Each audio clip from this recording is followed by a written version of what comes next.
Hey, this is my first long form type content. I'm just gonna be doing a tutorial on how I do my SFX work because a few of my videos have blown up, especially the one where I did my eye makeup, and yeah, we're gonna do that. Because people really keep asking, a lot of people keep asking for a tutorial. I'm not gonna do a tutorial on the eye makeup because that took a while and I really don't want to do that again, but I will do a tutorial on how I do my scars and stuff for it. So I will be taking this person's suggestion and be doing a slit mouth instead. So yeah, things you're gonna need for sure. Towel. You're gonna need a towel. I'm gonna use I use toilet paper. Definitely gonna need foundation, beauty blender, all your brushes. I get my brushes from Target. I get my eyeshadow from Target. Make sure you have a nude palette and a color palette. Definitely a nude one if you don't have a color one, that's for sure. You're gonna need fake blood. You can have multiple fake blood. I use multiple. I use a liquid. I use a thick jello type. And I use a spray type and a chunky type if I can get them out of my desk. A spray type and a chunky type, which is what the weird things in my eye look like. Yeah, so make sure you have this on standby.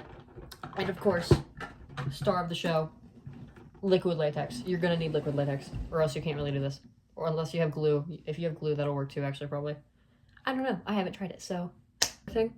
Another thing is, I highly recommend, like, setting a timer to see how long yours takes you. Mine usually take me about, like, I think the least one has taken me has been about 30 minutes. The highest has been the eye makeup. It took almost 2 hours because I couldn't see. So, that was great. Yeah, this will be fun. I'm a little nervous, so yeah, I'm gonna try and make this quick. I'll make it a quick, easy to understand, hopefully, tutorial. I'm not really good at explaining things, so if you have any questions, just ask in the comments. I'll answer. Someone else might answer if they know what they're doing. Yeah. Another thing I recommend getting, other than makeup brushes, a paintbrush that you can dip in liquid latex, fake blood. It's gonna get destroyed. It's gonna be crunchy. It's gonna be stuck together. The bristles are not gonna come out, especially if you use liquid latex, believe me. So yeah, first thing you want to do, take your liquid latex. Mine is Spooktacular Creations. I don't know, I got this for Christmas, so I don't really know the branding and stuff.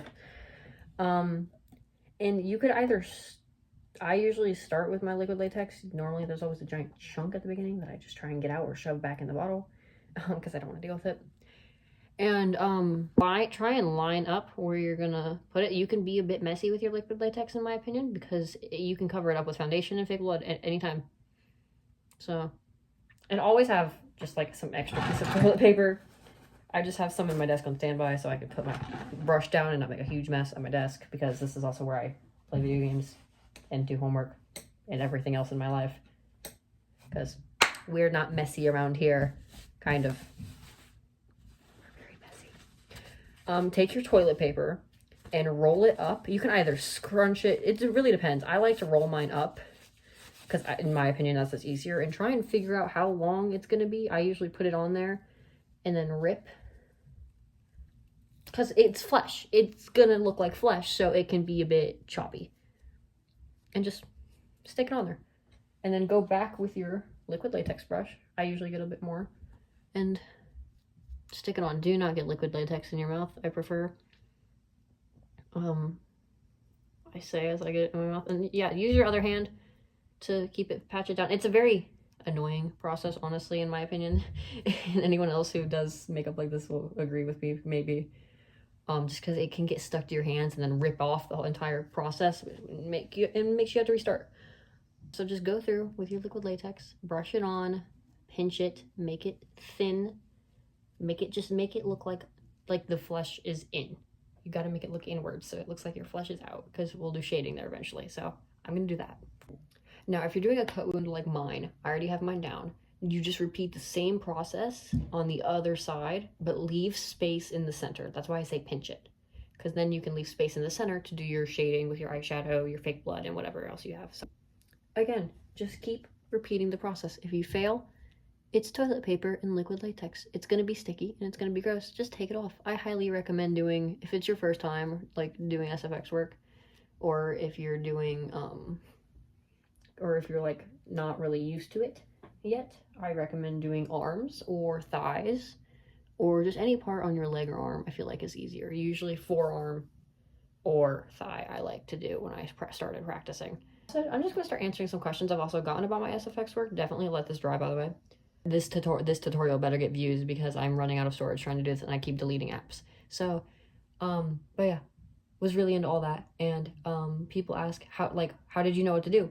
I just watched like maybe 30 seconds of a 5-minute tutorial or something, and then was like, oh, I can do that, and I just did it. So I don't know, it just kind of came naturally to me for some reason.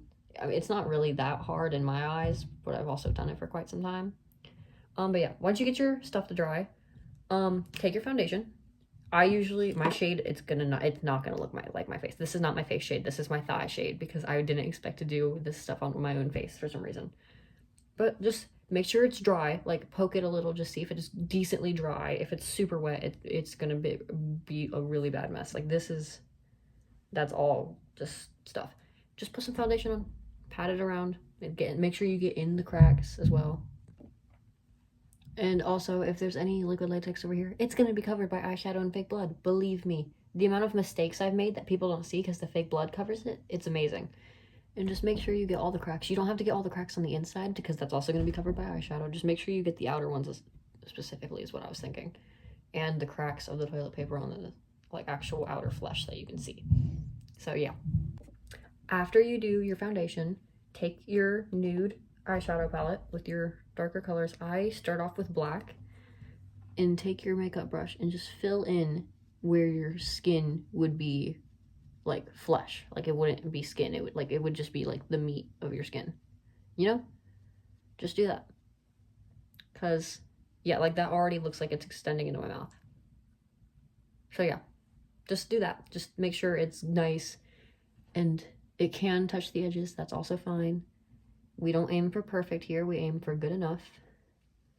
And then I recommend afterwards, this is all my recommendations. You can go in your own order, do what you want. I usually do like a reddish tan color to make it look more fleshy. Yeah, just go up a little. Just be messy with it. Like I usually will try and make my skin look darker and dual because it's literally worn down flesh. And yeah, just keep doing that for a little while until it works for you. Okay, after that, I like to take a purplish color and go in on the edges to make it look bruised and worn. Oh my gosh, I'm just gonna turn into Dobby. God, I gotta start doing more cosplays and actually posting them on my channel. Fun fact, I cosplay. I just don't post it. Tell me in the comments if you guys would like to see some of my cosplays ever. Because believe me, I would love to do it. I'm probably gonna end up cosplaying Kirishima.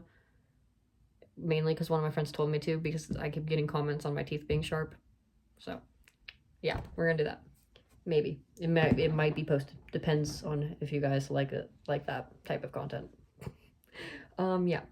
And then after you do your nude palette, I recommend getting your color palette and taking a bright red or dark red. Usually bright works, and just lightening up that area to make it look more, again, like meat and wounds and flesh and blood and stuff. Just do that until you're liking, and yeah. Okay, after you have this going, I usually, after I get the inside of the cut, I like to go back on my tan colors, usually like a little bit darker than my skin tone, and I just like to bruise around the area. Sometimes if I do it on my face, I'll like do here and just like make it match the like wounds and stuff. Just because like you don't want to just have this big chunk of color on your face. You want to look crazy, because looking crazy is more fun. That's my logic. But yeah, I also recommend changing your brushes because I clearly do not. That's purple. I don't know colors. But yeah, I just like to bruise around the area, make it look really worn and just like messy. Because It's realism. Realism isn't perfect. It's never going to be perfect, and nothing's perfect, really. Nothing's ever perfect. And that's just how life is, so. Nothing's ever perfect. Don't expect it to be. So, now I have that going on. And it's all, trust the process. Another big thing, trust the process. You're going to feel crazy. You're going to feel like you're doing something wrong. Just trust the process. Especially when you get to the fake blood and this stage of eyeshadow. Speaking of, we're getting into fake blood now. So, my favorite, personally, I have a bunch of fake blood that washes out of my clothes, so don't worry. The Plague Doctor shirt is safe for now. I usually start with the runny blood, just because that's my personal preference. Get that brush. Also, make sure you get a towel. That towel I told you in the beginning, make sure it's a towel you're never going to use again, because it's going to be covered in blood. It's going to be covered in liquid latex, and it's going to be covered in toilet paper. Just clean off your liquid latex brush, or if you're fancier than me, apparently, get a second paintbrush for fake blood, really.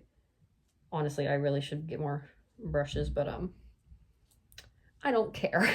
So take your fake blood, same Spooktacular Creations brand, and just put it in the wound. Sometimes, depending on the angle, you might have to drip it in there, but you know. And also make sure it's splattered on the actual skin of the wound. And honestly, even past the wound, I usually go up and down, especially down, because gravity is a thing, people. And no, I don't really study gore, so I could just be talking absolute nonsense. Watch more tutorials than mine, please. I'm not good at explaining. But just keep doing that till you feel like you have enough liquid blood. If you have one thing of blood, and it's just like this runny liquid blood, that's fine. Just do that. And just do a ton of that till you feel comfortable. If you need to, add some extra red eyeshadow if you'd like. It's all up to you. It's a creative process for a reason. Now, personally, depending on your wound type, and depending if you have as much fake blood as I have, the next blood I'm going to use is chunky. I usually go for chunky afterward, or I go for the gel. There's chunky and gel. There is a difference, believe me. Chunky literally looks like Jell-O you'd put on a sandwich. Sorry if I just ruined your appetite. It's usually really hard to get out, in my opinion. That's why there's usually never a lot of it in my makeup. I just like to make it so it gives it texture. It gives it that look to it. And you definitely have to drag it off, because it will not come off by itself, usually. Because chunky blood is, in my opinion, my least favorite to work with, and that's compared to runny and just every other type of fake blood. Believe me, there's a difference between working with them. It's so dreadful. So, there you go. There's some chunky blood. I never really put a ton because I feel like it always looks too clumpy. I just like to put it in certain areas because it gives it some texture, and we love texture here. It gives it fun. It makes it fun. And also, dripping is a thing. Let the blood drip. Literally, there's no way it's very unlikely for someone to get a wound like this and have it just stay in their face and not drip everywhere. Moving along to the blood gel. My favorite, other than spray. It's just, I like to try and take it and string it from wound to wound, like from one skin flap to the next. Not to mention, this one's very vibrant, see? I just will take that, I'll just smear it around. I don't really care. I'm messy with my stuff. I don't care. Creativity is messy. Just make it look how you want it to look. And if you want it to look perfect, good luck. You can try, but it's not gonna happen. It can look close to perfect, but it's never gonna look perfect. See? That's a mess, and no one cares. Ew, there's gel in my mouth. This is why some people do chunky blood last, but I refuse. Screw it, let's just get myself a bit of a nosebleed there too. Why not? We're going crazy. It's wounds. Ain't nobody's gonna care. It's messy. It's gonna be messy. It's fun. I look crazy. Kinda love it though. We love crazy here. Crazy is always welcome. And my favorite, the spray blood. Despite it being the messiest and most treacherous to work with. It's dripping on my desk. This is when I put the towel under my, say I do it on my arm, I'm gonna put the towel under my arm. that was in my eye.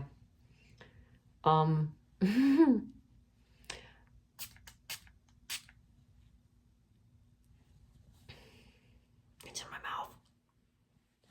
Okay, do most of the things I do, not everything. Because if you do everything, good luck. If you do everything, you're gonna have fake blood in your mouth for days. Oh, chunky blood. Just get back in the little... Thank you. Yeah. There's your fake wounds. Lighting's not really good in here, but if you look at my YouTube shorts, there will definitely probably be uploads of this. And honestly, if you want, just go back. Keep adding more blood. Keep adding more gel blood. Keep adding more eyeshadow, more liquid latex, more wound marks. It's totally up to you. It's a completely creative process. You are able to mess with it however you'd like.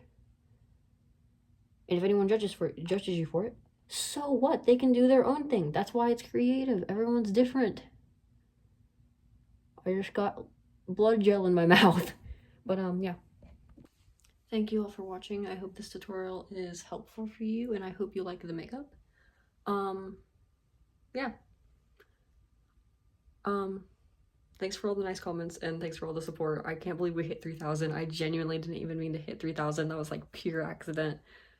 I did not mean my videos. I did not expect my videos to get that popular so quickly, but yeah. Hope you guys enjoy. Also, picture taking tip, LED lights. So nice. Very helpful. Oh, that's what it looks like in white LED lights, if anyone was wondering. Yeah. Thanks for watching. Love you guys.